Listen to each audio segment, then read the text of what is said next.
জ্ঞান mania YouTube চ্যানেলে প্রত্যেককে স্বাগত।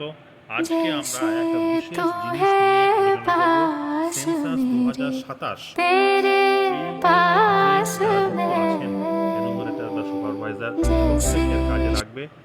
বিশেষ করে আমরা যেটা আজকে একটা টপিক ডিসকাস করব সেটা হচ্ছে বিল্ডিং, সেন্সাস হাউস এবং হাউস হোল্ড। এই তিনটে কনসেপ্ট যদি একবার ভালো করে বুঝে যান তাহলে সেন্সাসের কাজ করতে বা বিল্ডিং, সেন্সাস হাউস আর হাউস হোল্ড, এই তিনটে কনসেপ্ট, তিনটে জিনিসের যে কনসেপ্ট তার মধ্যে কনফিউশন থাকবে না।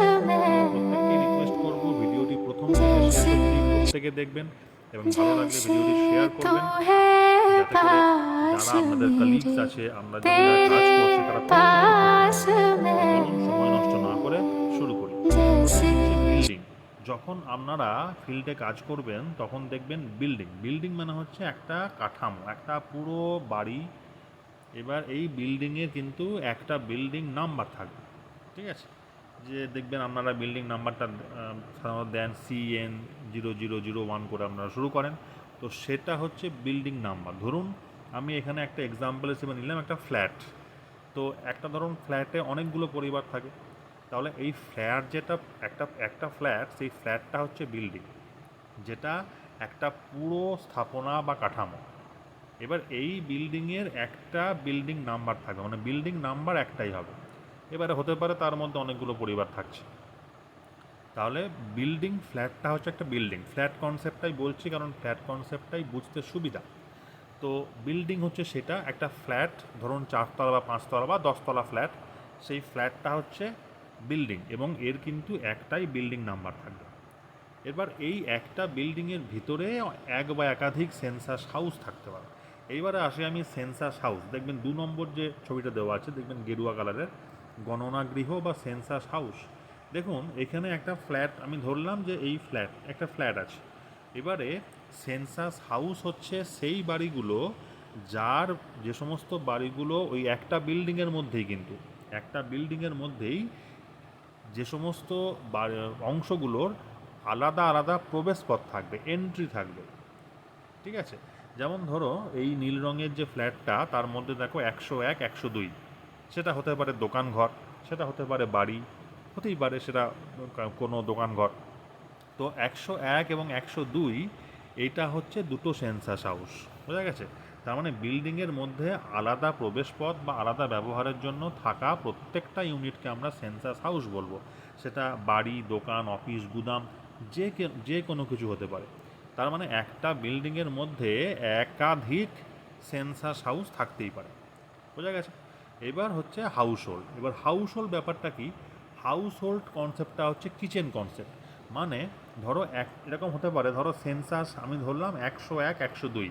101 যে ফ্ল্যাটটা রয়েছে সেটা হচ্ছে একটা বিল্ডিংয়ের মধ্যে একটা সেন্সাস হাউস। এইবার ধরো এই 101 নম্বর যে ফ্ল্যাটটা রয়েছে সেই ফ্ল্যাটের নিচের তলায় থাকে বড় ভাই, ওপর তলায় থাকে ছোট ভাই, এবং দুজনের কিচেন আলাদা, দুজনে আলাদা রান্না করে। তাহলে কিন্তু ওই একটা সেন্সাস হাউসের মধ্যে দুটো হাউস হোল্ড রইল।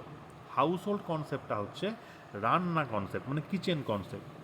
যদি দেখা যায় যে একটা সেন্সাস হাউসের মধ্যে থাকা মেম্বার্সরা যদি একটাই রান্নাঘর থেকে খাবার খায়, তাহলে তাদের ক্ষেত্রে হাউস হোল্ড হচ্ছে এক। কিন্তু যদি এরকম দেখা যায় যে একই সেন্সাস হাউসের মধ্যে থাকা মেম্বারসরা 2 বা 3 বা 4টে রান্নাঘর ইউজ করে এবং দুটো পরিবারের জন্য আলাদা আলাদা রান্নাঘর ইউজ হয়, তাহলে কিন্তু হাউস হোল্ড হবে দুটো। আমি আরেকবার ফাইনালি কনসেপ্টটা বুঝিয়ে দিচ্ছি।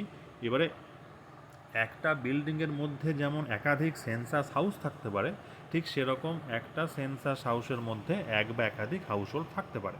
তার মানে আমি একটা উদাহরণ দিয়ে বোঝাই। দেখো এখানে একটা উদাহরণ দিয়েছে। ফার্স্ট হচ্ছে ধরো বিল্ডিং, বিল্ডিংটা ধরো একটা দোতলা ভবন, তার মানে ওইটা একটাই বিল্ডিং, তার বিল্ডিং নাম্বার 1 হবে, মানে একটাই বিল্ডিং নাম্বার হবে, যেমন CN001 বা ধরো 0073, যাই হোক নাম্বারটা হলো। এইবার ওই যে বিল্ডিংয়ের ভেতরে ধরো দুটো আলাদা আলাদা ইউনিট, 101 এবং 102, যেমন এইটা দেখেছি 101, 102। তো এইটা হচ্ছে মোট দুটো সেন্সাস হাউস। এইবার এই একটা ফ্ল্যাটে যদি 2 ভাই আলাদা রান্না করেন, তাহলে কিন্তু সেন্সাস হাউস হবে, আমি ধরলাম 101, আমি 101টাই ধরলাম, তাহলে 101টার একতলায় বড় ভাই, একটু আগে বললাম একতলায় বড় ভাই, দুতলায় ছোটো ভাই রয়েছে, তাহলে কিন্তু এখানে সেন্সাস হাউস একটা, হাউস হোল্ড দুটো, কেননা দুটো ভাই কিন্তু আলাদা আলাদা রান্নাঘর ইউজ করছে। তাহলে বোঝা গেল, তাহলে বিল্ডিং হচ্ছে পুরো ভবনটা বিল্ডিং। ভবনের ভেতরে আলাদা ইউনিট হচ্ছে, সেটা বাসা, দোকান, অফিস, এটা ব্যবহারযোগ্য অংশ, সেটা হতে পারে সেটা হলো সেন্সাস হাউস। এবারে এই সেন্সাস হাউসের মধ্যে থাকছে হাউস হোল্ড। এবার এই হাউস হোল্ডরা যদি একসঙ্গে থাকে এবং একটাই রান্নাঘর ইউজ করে, তাহলে হাউস হোল্ড একটা হবে। আর যদি একের বেশি 2 বা 3 রান্নাঘর ইউজ করে, তাহলে হাউস হোল্ডের সংখ্যা যথাক্রমে 2 বা 3। তাহলে আশা করি বিল্ডিং, সেন্সাস হাউস এবং হাউস হোল্ড নিয়ে আপনাদের আর কোনো সমস্যা থাকবে না। এরপরেও যদি আপনাদের কোনো সমস্যা বা জিজ্ঞাসা থাকে, কমেন্ট বক্সে কমেন্ট করুন। আমি যতটুকু জানি ততটুকু বলার চেষ্টা করব। ভালো থাকবেন, ধন্যবাদ।